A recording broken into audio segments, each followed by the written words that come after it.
Good morning. On behalf of the Iss National Lab and our conference partners, NASA and the American Astronomical Society, welcome to the 2021 virtual ISSRD conference. We're really glad you could join us today.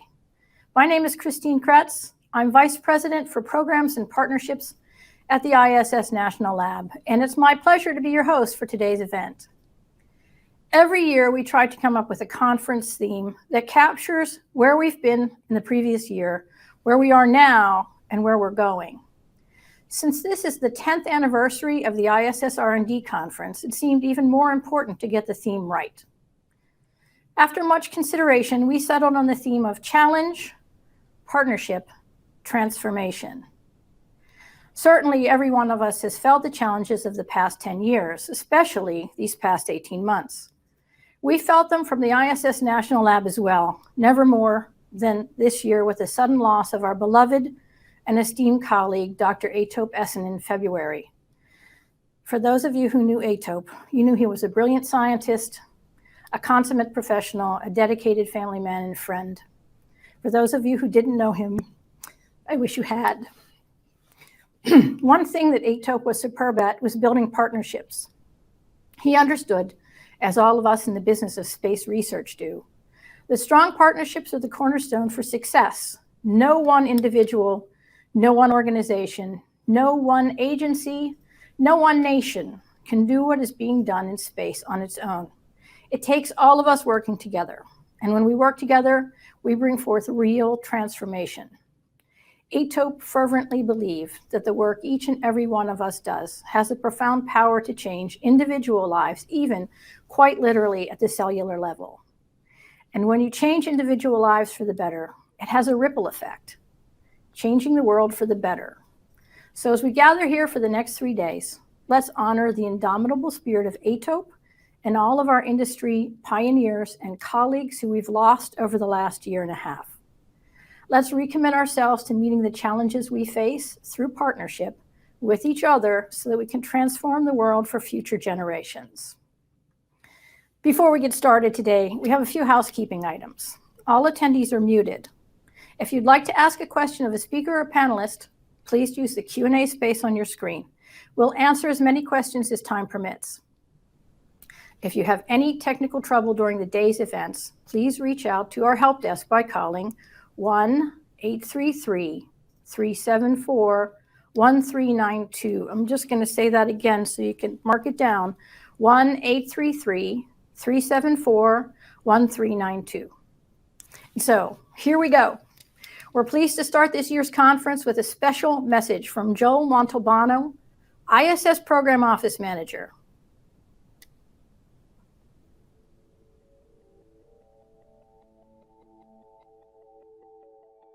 Hello, everyone. My name is Joel Montelbano. I'm the International Space Station Program Manager, and I want to welcome you to the 2021 ISS Research and Development Conference. We put a lot of thought in whether to do this conference either remote or face-to-face, and working with the venue, there was no way that we would not have a limit for this conference. So we decided to do one more year of a remote conference, and I appreciate everybody's patience as we work through this. The International Space Station has been the home for astronauts and cosmonauts from many nations, living continuously in space for more than 20 years. It has been a destination and a platform for innovation and international cooperation with discovery, exploration, and the benefit of humankind among the shared goals of NASA and our international partners.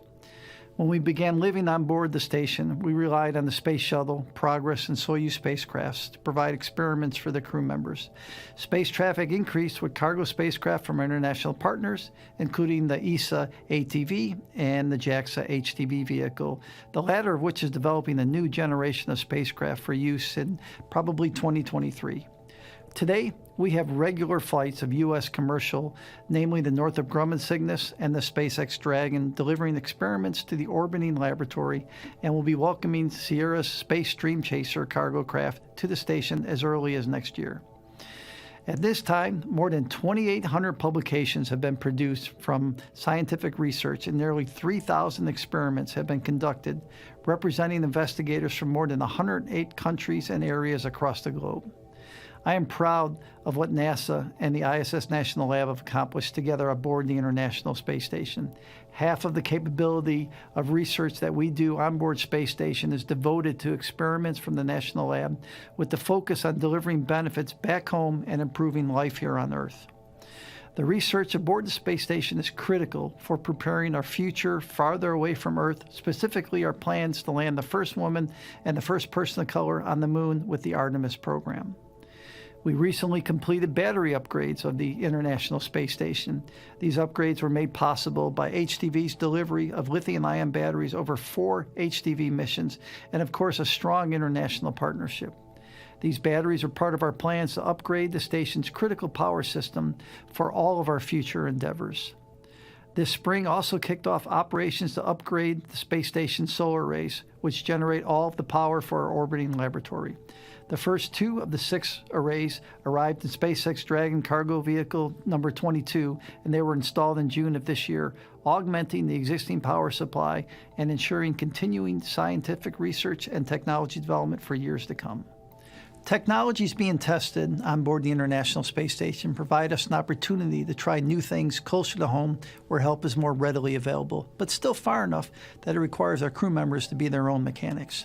That includes the new Universal Waste Management System, the toilet, that will also be installed on Artemis II, our first flight of humans around the moon since the end of the Apollo program.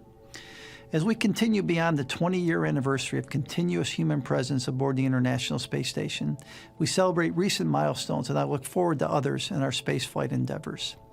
NASA's successful partnerships with Northrop Grumman and SpaceX to provide commercial cargo resupply paved the way for commercial crew partnerships with Boeing and SpaceX to develop and operate a new generation of spacecraft and launch systems to launch astronauts from the United States to the International Space Station, enabling NASA to focus on building spacecraft and rockets for mission to the Moon and Mars.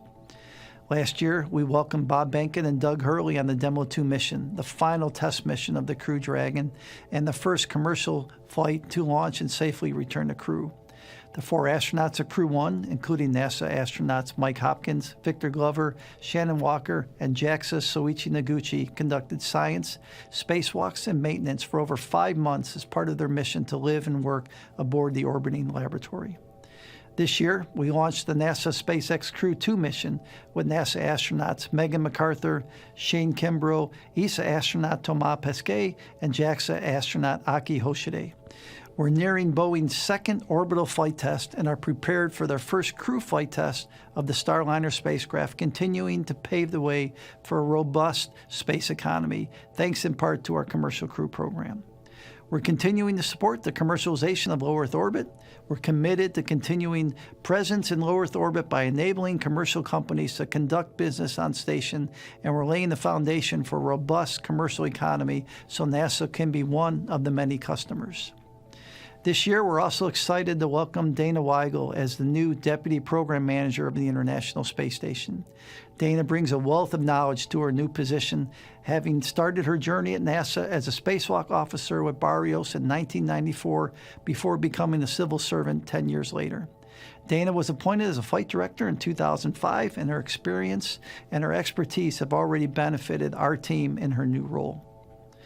The International Space Station is a blueprint for leadership and global cooperation, enabling the U.S.-led multinational partnership to advance shared goals in space exploration. There's certainly a lot to be proud of, and there's more to look forward to. I'd like to thank you for having me as part of this conference, and I hope you enjoy the next 3 days. There are great sessions on the schedule, and we're looking forward to seeing everyone in person next summer in Washington, D.C. Thank you very much. Have a great conference.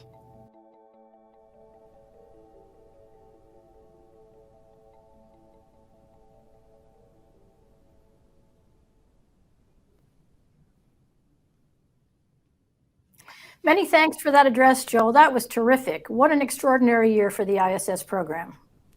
The Boeing company has been a big contributor to the extraordinary year, and they have been with us every year since 1993. And they've been a great partner to the ISS National Lab. We're pleased to have them accompany once again as part of the ISS R&D conference as a platinum sponsor. Here to share a few words of welcome is John Mulholland, Vice President and Program Manager of the ISS. Good morning, International Space Station Research and Development Conference. I'm John Mulholland, and I manage Boeing's work on the International Space Station. The space station is at its peak. There are more capabilities, and you are creating research throughput at record numbers. To support your needs, we continue to add capabilities to the space station. We've increased the permanent crew size, allowing cutting-edge science performed by more and more researchers, many who never had access before. More spacecraft are flying to the International Space Station than ever before, including numerous vehicles launching from the United States. If you want to see it for yourself, you can literally go outside. NASA has a great app and a website called Spot the Station that lets you put in your location, and it will alert you whenever the ISS is going to pass overhead. It will look like a fast-moving star, no blinking lights, just a white dot. You might even notice the new solar arrays Shane Kimbrough and Thomas Pesquet installed in June. They are really great technology, producing as much power as the original arrays, but are less than half the size. What I really like about the new design is that the new arrays only partially cover the legacy arrays.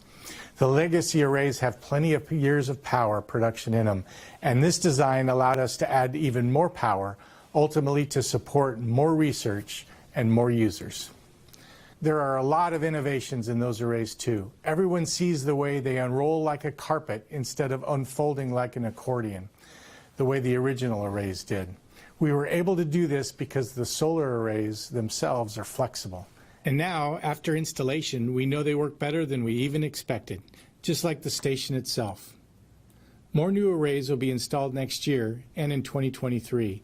When the last set is in place, they will have added 120 kilowatts to the International Space Station power system, a 20 to 30% increase over the station's previous power capacity. And the original arrays will still be operational, producing enough power to give the ISS a steady 215 kilowatts of energy. They join lithium-ion batteries that were placed on the ISS during the past several years, setting the foundation for even more research well into the next decade. All of this comes on the heels of the addition of the Bishop airlock that will allow even more access for commercial customers. And all of it is happening as new sets of commercially made modules are being designed to join the ISS complex later this decade. This is a wonderful vote of confidence in the teams that have made the ISS indispensable during its more than 20 years of habitation. And I hope you see that as a wonderful point of pride also. I talked a lot about the additions to the ISS and what they will add, but it's important for everyone to remember that all of this is being done to power the research done aboard the station itself. It's no secret that the technologies and devices astronauts will rely on as they go to the moon and out to Mars will have been tested and proven on the space station. This is vital risk reduction for the crews we'll be sending beyond LEO. You just saw the news that astronauts performed the first CRISPR gene editing in space, part of the Genes in Space program that we sponsor, so high school students can see their research performed on orbit. What an innovation that could prove to be for astronauts, a method to see how their cells are reacting during long voyages, and maybe even provide the ability to repair any damage. I always like to remind people that everything developed for the International Space Station and in use on the International Space Station is really dual-use technology. Every advanced solar array in space shows a technology that may be applied to solar panels on Earth. Every genetic editing experiment in space reveals methods to advance the benefits to all of us here on Earth. These days are exactly the ones that ISS designers envisioned at the start of the program. Congratulations to you all on these continued accomplishments. I can't wait to see what you showed during this conference and what you will discover on the International Space Station in the decade ahead. Thank you.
Thank you so much, and thank you all for inviting me to the 10th Annual International Space Station Research and Development Conference. Despite the hardships that we Earthlings have experienced regarding this pandemic, it's been an amazing time for NASA. In this past year and a half, this agency has launched 10 astronauts from American soil on American rockets. And we had all of the world on the edge of our seats as that little Perseverance, it's as big as a Volkswagen, made its successful landing on Mars. And then we see this amazing little helicopter. It flies in an atmosphere that's 1% of Earth's, and they've made oxygen. Ingenuity has defeated the odds. It's now a scout for Perseverance. It's the first flight on another planet. It's also been very busy on the ISS, including our national lab activities. So I want to thank you for your work, certainly through this pandemic, but also over the past 15 years. We have 7 astronauts and cosmonauts on the station right now, but for every person in space, there are thousands more on the ground working hard to ensure the success of the crew. A lot of that brain power supports our Iss National Lab activities. And that's a unique partnership between NASA and CASIS, the Center for Advancement of Science in Space. It's an organization that manages the Iss National Lab. We're dedicated to ensuring that the ISS delivers value for the U.S. and the world through supporting non-NASA research on the ISS. And I know how you all have worked tirelessly to advance the U.S. leadership in science and R&D innovation and to support commercial space activities. I'm very happy to have been involved in some of this important work of this community during the time from the beginning, because I had the privilege, along with Kay Bailey Hutchinson, of passing the 2005 NASA Authorization Act, which Kay insisted, let's designate the ISS as a national lab. And then I sponsored the 2010 Authorization Act that further defined the operations of the national lab and co-authored legislation that would extend the ISS until at least 2030. And we passed that in the Senate, and I believe we'll see the Congress this year extend the life of the station to 2030. I'm happy to see that my old committee, the Commerce Committee, it continues to lead in innovative policy in this area, including their recent proposal for Microgravity National Lab that could continue the important work started by the ISS National Lab. And it would be indefinitely, including suborbital and future low Earth orbit platforms. So I want you to know that research on the ISS is an important priority. And it certainly is also for Pam Melroy, the Deputy Administrator of NASA, because she spent 3 of her space flights assembling the ISS.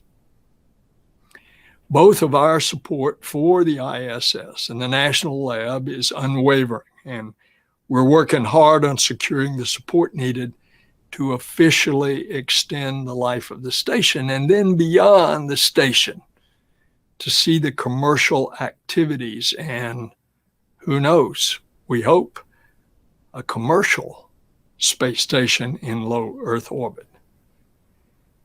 There's just no place on Earth where you can find a lab like the ISS, where the microgravity environment allows for cutting-edge research.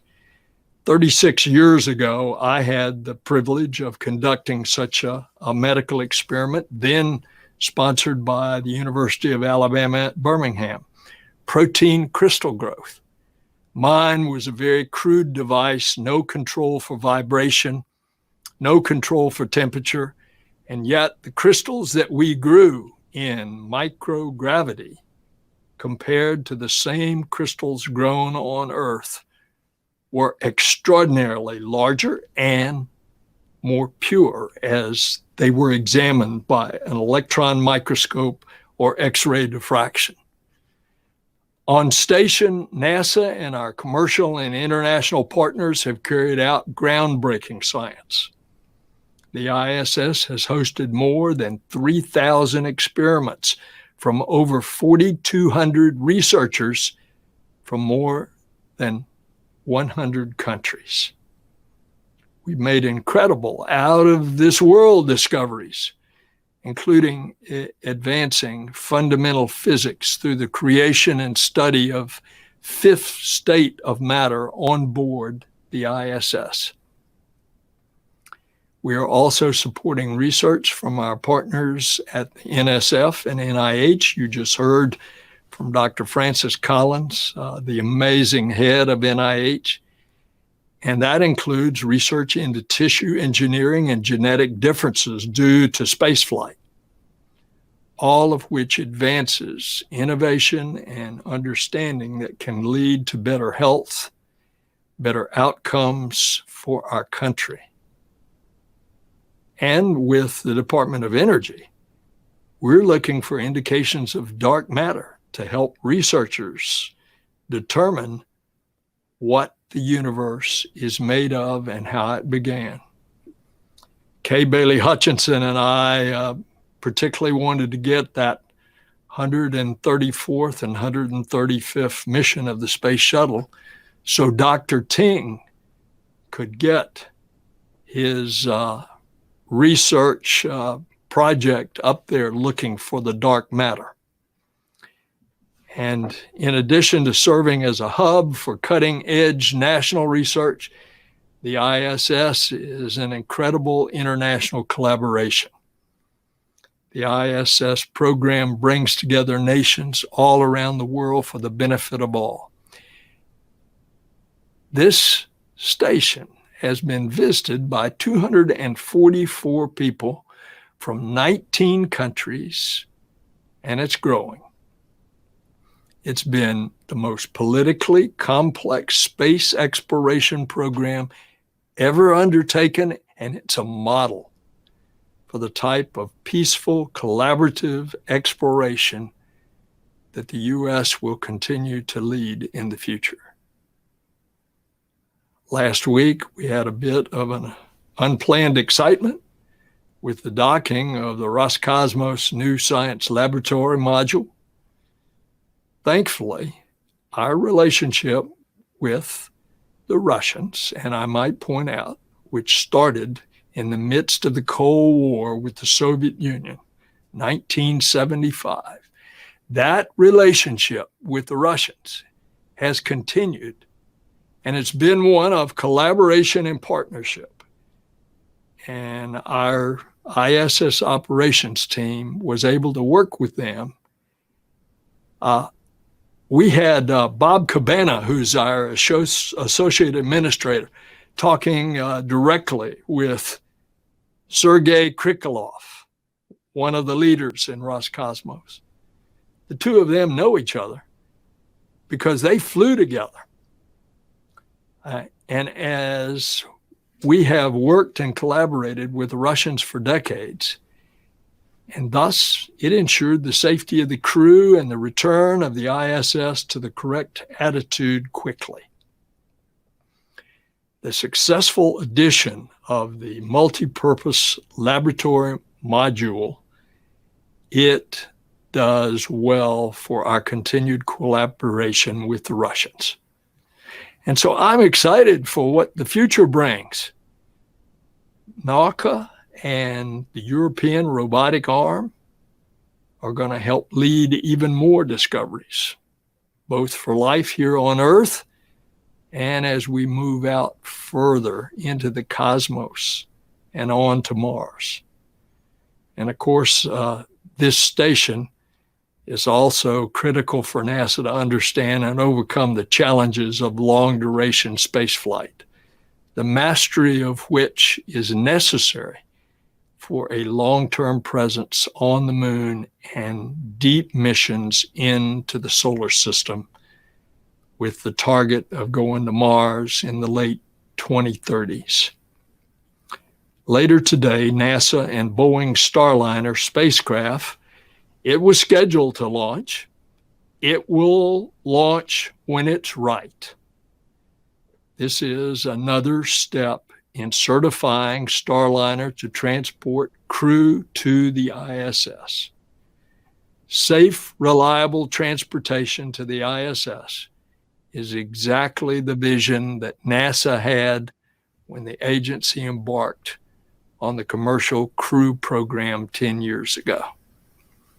With Boeing and SpaceX rotation missions each carrying out 4 astronauts, we've already expanded the number of crew members at the ISS, effectively doubling the amount of weekly crew time that can be devoted to research. The more crew members, the more time that they can dedicate to scientific research. And the more research, the more results. We've also seen that commercial collaboration borne out in research and cargo deliveries to the ISS. That's been since 2010. There have been over 500 payloads that CASIS has sponsored on the ISS. And over the past 5 years, about 70% of those projects have come from the private sector. NASA is also looking to provide opportunities at the ISS to manufacture, market, and promote commercial products and services that will help catalyze and expand space exploration. So you see, we have a brilliant future in the near future and the far future of the ISS and our activities. And I want to thank you for allowing me to be a part of the program today. Thank you so much. Thank you so much, Administrator Nelson, for taking the time with us today. What a great way to start our conference. Our keynote speakers today are, I'm sure, known to most of you who are joining us this morning, and we couldn't be more thrilled and awed to have Dr. Francis Collins and Dr. Kate Rubins with us here today. It's very exciting for me to be able to virtually meet them both. So let me tell you a little bit about our speakers. Dr. Francis Collins was appointed the 16th Director of the National Institutes of Health by President Barack Obama and continues to serve in the role today. He's the only presidentially appointed NIH director to serve more than one administration. In this role, Dr. Collins oversees the work of the largest supporter of biomedical research in the world, spanning the spectrum from basic to clinical research. Dr. Collins is a physician geneticist, noted for his landmark discoveries of disease genes and his leadership of the International Human Genome Project, which culminated in April 2003 with the completion of a finished sequence of the Human DNA Instruction Book. He served as director of the National Human Genome Research Institute in NIH from 1993 to 2008. Dr. Collins is an elected member of both the National Academy of Medicine and the National Academy of Sciences, was awarded the Presidential Medal of Freedom in November 2007, received the National Medal of Science in 2009, and in 2020, he was elected as a foreign member of the Royal Society in the United Kingdom, and was also named the 50th winner of the Templeton Prize, which celebrates scientific and spiritual curiosity. We're also joined by Dr. Kate Rubins, who was selected as an astronaut by NASA in 2009. Dr. Rubins completed her first spaceflight on Expedition 4849, where she became the first person to sequence DNA in space. Rubins most recently served aboard the International Space Station as flight engineer for Expedition 6364. Dr. Rubins has spent a total of 300 days in space, the fourth most days in space by a U.S. female astronaut. She's worked hundreds of hours on new space station experiments, including cardiovascular research and multiple microbiology studies. She has advanced her work in DNA sequencing, which could allow astronauts to diagnose an illness in space or identify microbes growing at the space station. During her most recent space flight, Dr. Rubins worked on 3 different tissue chips in space projects, co-sponsored by the ISS National Lab and the NIH. She holds a Bachelor of Science in Molecular Biology from the University of California and a Ph.D. in Cancer Biology from Stanford University Medical School, Biochemistry Department, and Microbiology and Immunology Department. That's a mouthful, Kate. Dr. Rubins conducted her undergraduate research on HIV-1 Integration of Infectious Diseases Laboratory at the Salk Institute for Biological Studies and worked as a fellow principal investigator at the Whitehead Institute for Biomedical Research and headed 14 researchers studying viral diseases that primarily affect Central and West Africa. Let me please welcome Dr. Kate Rubins and Dr. Francis Collins. Thanks for joining us.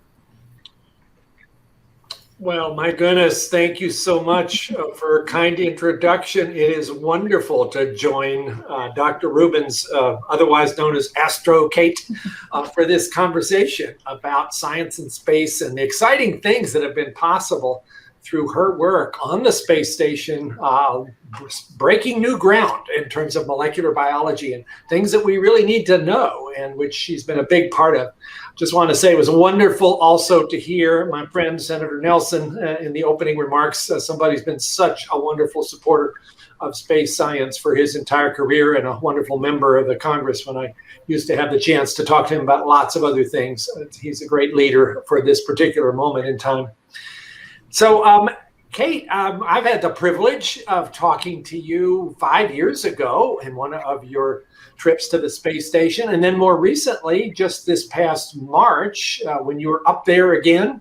I'm used to seeing you floating around, and especially with your hair floating in the most interesting patterns. So it's a little hard for me to realize that's really you, because it's not the you that I'm used to.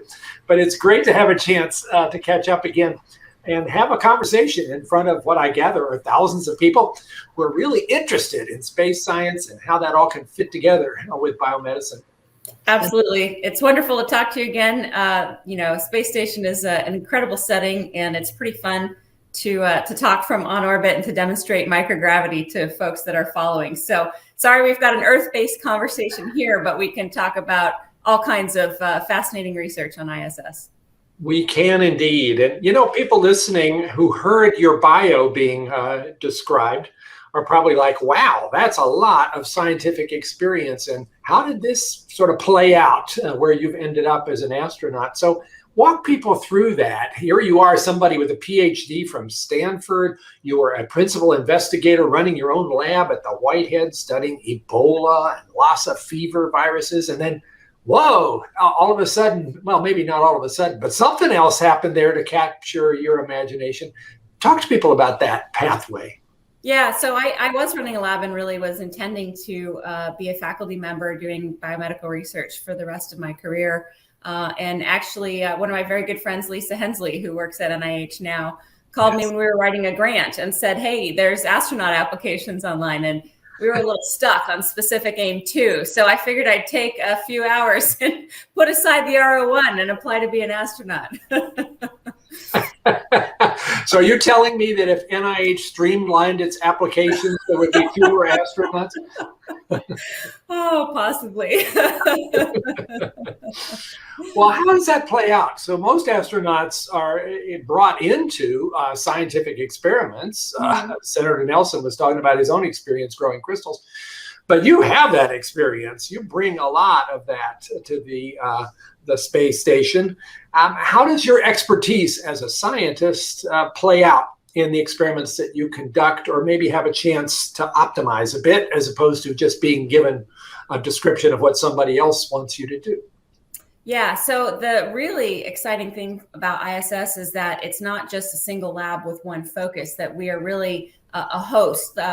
It's like a very large institution that hosts hundreds of experiments from all around the world. And so as a scientist, this is just an incredibly fascinating thing. You may be very out of your depth doing an experiment that's looking at fluidics or, fission, physics, these kinds of fields that we haven't necessarily had a chance to study. When it comes to the biological experiments, I've really enjoyed working with the researchers. And so sometimes the experiments are not exactly the same as you would set up in your Earth-based laboratory.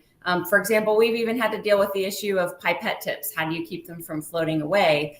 We'd like to pipette on orbit, but we have to solve some of these. There's great reasons to do research in microgravity, but you are still in microgravity when you're doing this research. And so as a person who does both the operations and has experience in microgravity, as well as, fairly fluent in the biological side of things, we can work with the researchers to figure out how to optimize their experimental conditions for microgravity and the things that are going to make that experiment successful. What are all the things that we need to think about that are so different from doing your research in an Earth-based lab? Yeah, and just simple matters like how you keep everything from floating off of your bench. You use a lot of Velcro. Is that sort of the magic that you have to depend on? Yes, Velcro, duct tape. Sometimes we design the fluidic systems for things. We have to be very careful about bubbles because you don't have, the air-water interface. If air gets into the experiment, it will stay there suspended as a bubble. So sometimes we use this. We actually look at things like fluid mixing. We can look at bubbles. We're doing some really interesting experiments on plant growth and how capillary action is working in space with these plant roots, trying to essentially figure out how we're going to grow plants really long duration. This is also interesting for agriculture on Earth. So sometimes the fluidics helps you. Sometimes it's an interesting condition that you have to engineer around on space station. Well, let's talk about the bubbles and the fluidics a minute as it relates to DNA sequencing, because you are historically going to go down in all of the books as the first person to sequence DNA in space. And the initial experiments you did 5 years ago, one of the questions was, would this actually work? Because the instruments that one uses kind of depend on microfluidics. And maybe without gravity, nothing is going to go the way it's supposed to. So say something about that experience using, at that point, a nanopore instrument, which was only about the size of a cell phone, to do DNA sequencing. And everybody sort of held their breath. Is this going to work or is it going to produce gibberish? What happened? Yeah, I was very nervous about that experiment. I have to say, I've worked in the biosafety level 4 with smallpox and Ebola, and I was making sure I had a steady hand, but I was concerned that day. So we actually were very interested in sending up this equipment because it was so small and portable. And things like that work very well in space. There are also types of equipment that we'd be interested in for bench to bedside experiments or things with remote medicine on Earth. And so it was a driver both to look at space exploration as well as sequencing in a low resource remote type environment. One of the reasons the nanopore experiment was so successful is we were able to avoid bubble introduction. It really relies on capillary action and microfluidics, and that actually works very well on the space station in microgravity. Sequencers that have, fluorophore dependence, lasers, these kinds of things you can imagine could get very messed up with the launch vibrations. And so experimental platforms that are smaller and more robust are really excellent to have in our space station portfolio. And they're things that we want to develop. For example, we've all been through this coronavirus outbreak, and understanding more point of care, real-time sequencing of the virus is really important. And so these kinds of technologies may seem completely unconnected, but things that work really well on the space station are probably going to work great on Earth. And so we had a great opportunity to try this. It was a risky experiment. NASA has a great program, a Class 1E, where we can fly something up. We don't know if it's going to work or not. We're going to do it quickly. We're going to take the chance. We're going to certify that it's safe for the space station and it can interact with the power and the data systems on the space station, but we're not assured of our experimental outcome. And I think that kind of program and that evolution of let's fly this technology and see if it works. And if it doesn't, we're going to refly something else very quickly, is allowing us to really accelerate the pace of science on the International Space Station. That's a really good point. So you don't want to have long cycle times when you're trying to optimize. You want to do this as quick as you can. Yeah. So in that first sequencing, if I remember right, you were sequencing mouse DNA and some bacterial DNA, maybe some viral DNA, but that was 5 years ago. What's happened? You've been back up more recently. Has the technology changed, and how are you applying it? Yeah, so we were sequencing, the initial experiment was a mix of mouse E. coli and Lambda. We sent up a pre-prepared library. We didn't want to be both troubleshooting library preparation and the molecular aspects of building the library, as well as the sequencing. We just wanted to understand, could we sequence a pre-prepared library?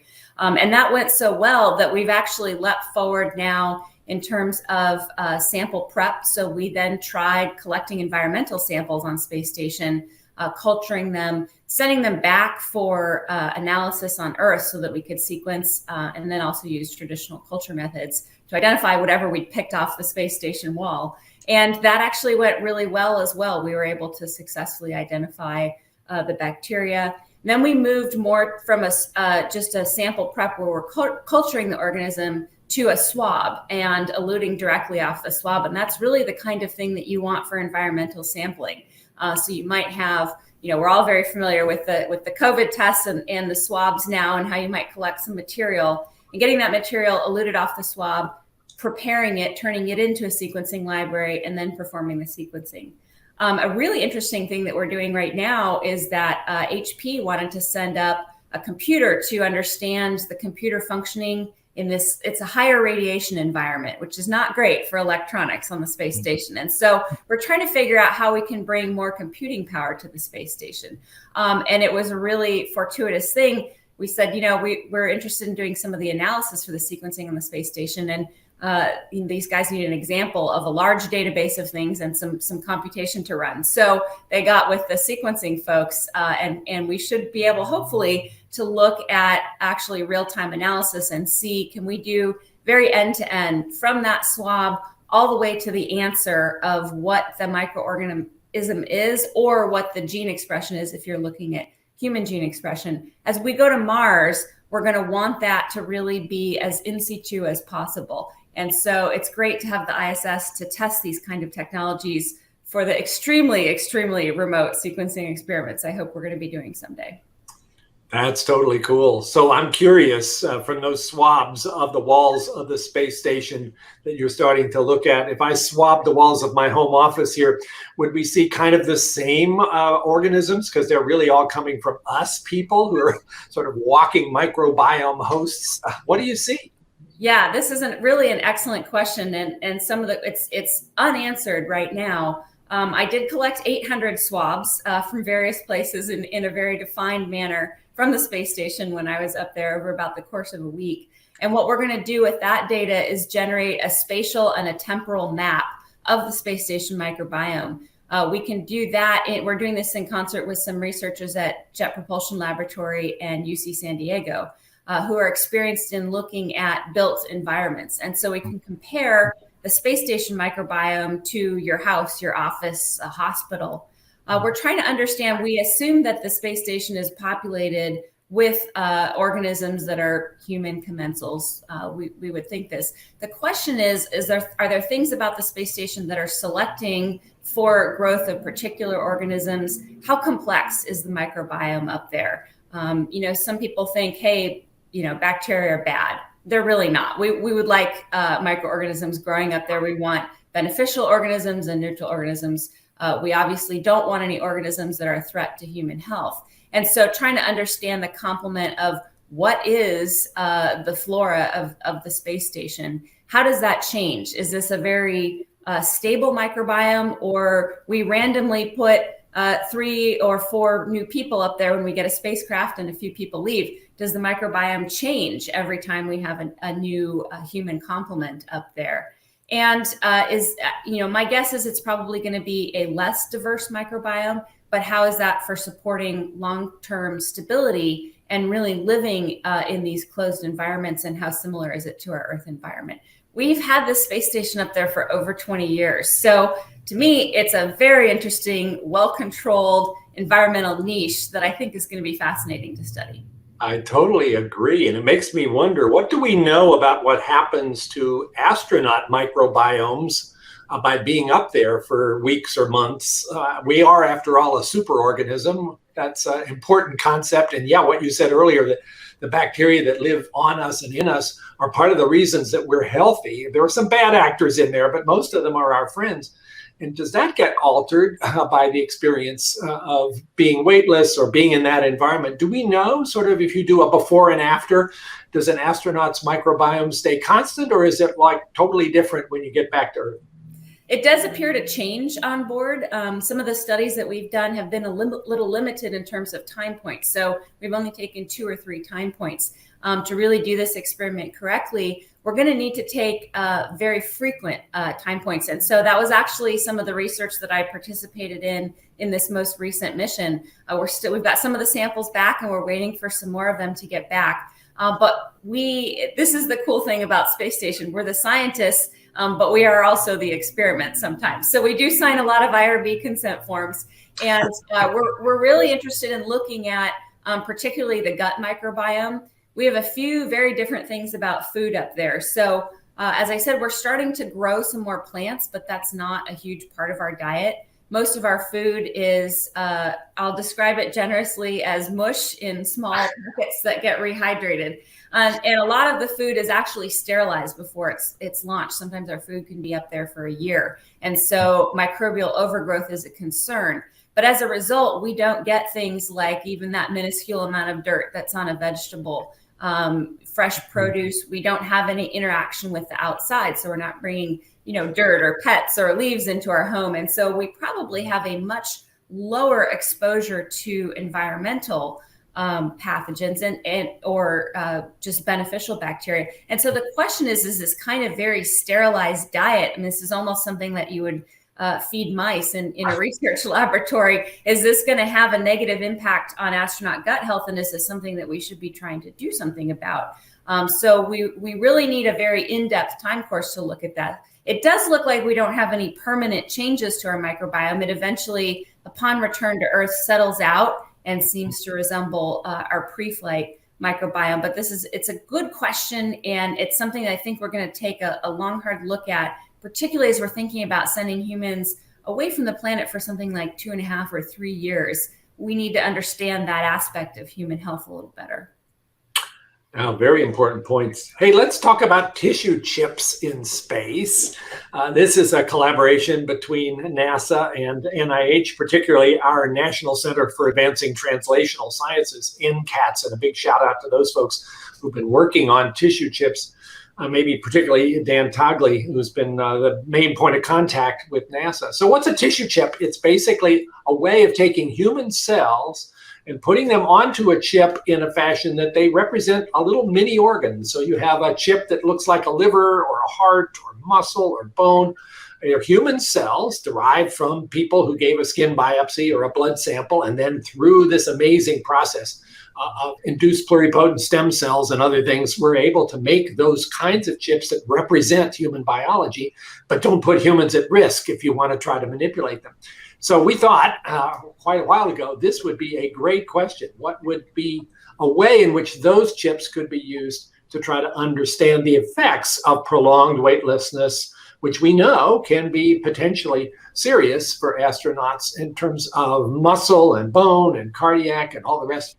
So you've been helping us with those. And I think if I'm right, Dr. Rubins, you've worked on a heart chip and a muscle chip and maybe an osteoarthritis chip.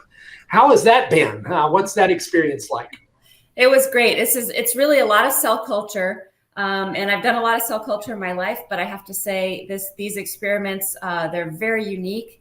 The researchers on the ground prepare these cells so very carefully, and we've got 1 or 2 chances to send them on board. And so I was doing my absolute best to be very good hands in the lab, not contaminate these samples. And we were working on changing the media on these for up to 39 days on some of the missions. So this is just an incredible research project that's really been a collaboration between NCATS and ISS National Lab.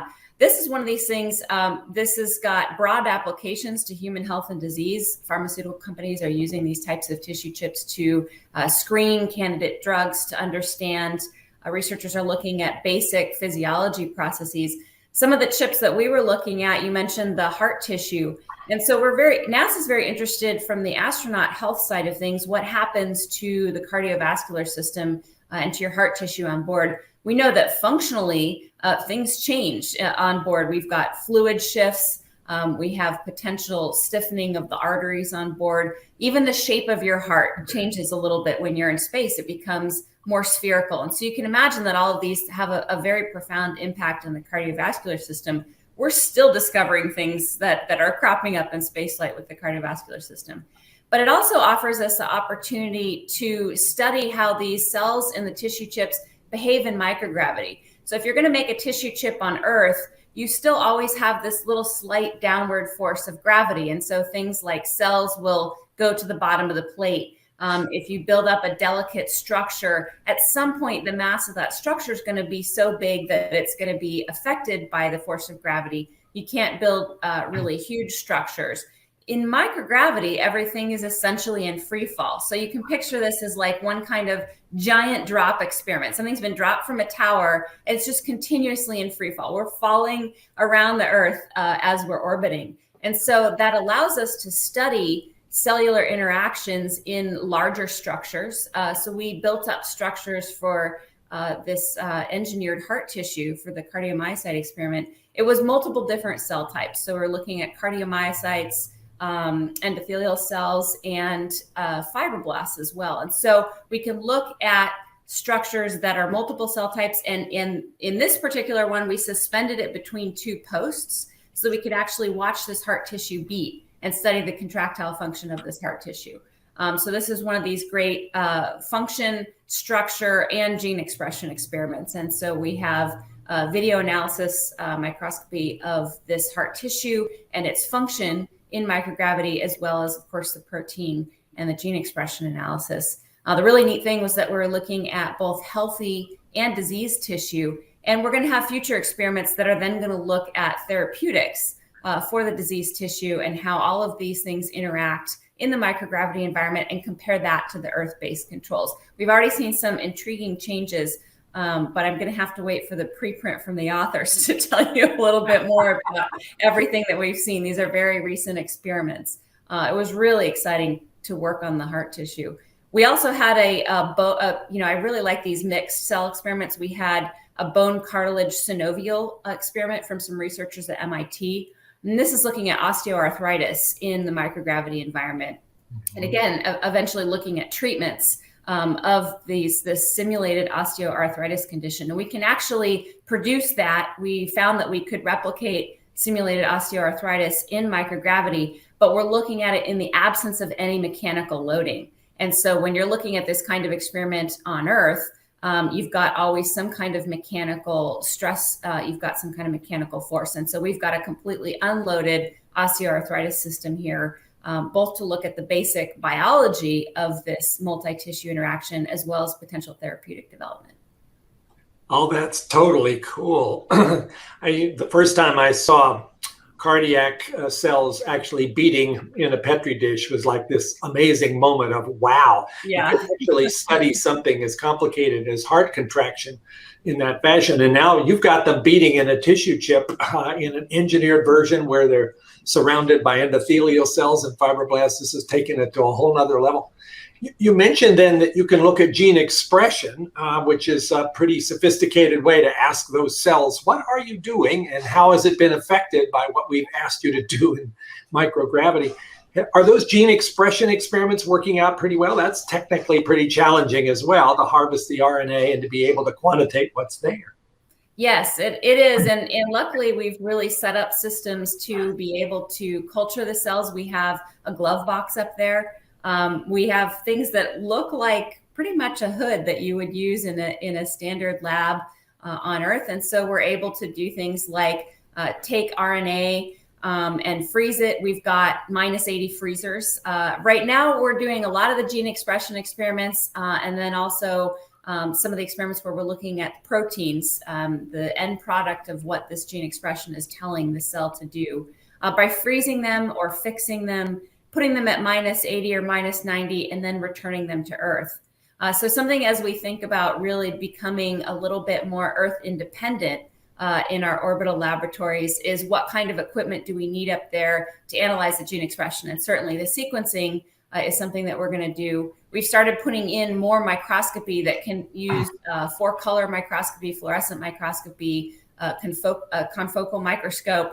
So this is really building out the kind of lab that I had at MIT. This is the kind of lab that researchers love. We have this equipment available on space station so that we can do this analysis completely in space and not actually have to depend even on a return vehicle to the Earth. So this is very exciting. We didn't do any of the microscopy or the pathology in the tissues in space, but we're starting to have the ability to do that for future experiments.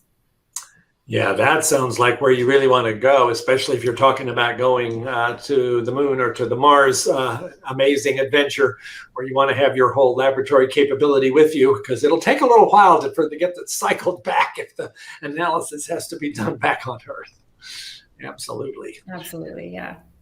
So I heard there might be a couple of public questions at some point, and Liz, if you're able to jump in and offer them up, please do so. Otherwise, I'm just going to keep going. So I'm getting a signal to keep going. Good. So, so Dr. Rubins, you mentioned, of course, all these consequences of microgravity that may potentially not be the best thing for the human body, such as the cardiac issues, the bone issues.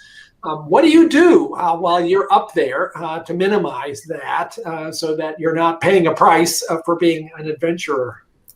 Yeah, that's a great question. And a lot of the changes that we see in astronaut physiology are actually similar to diseases that are affecting human populations on Earth.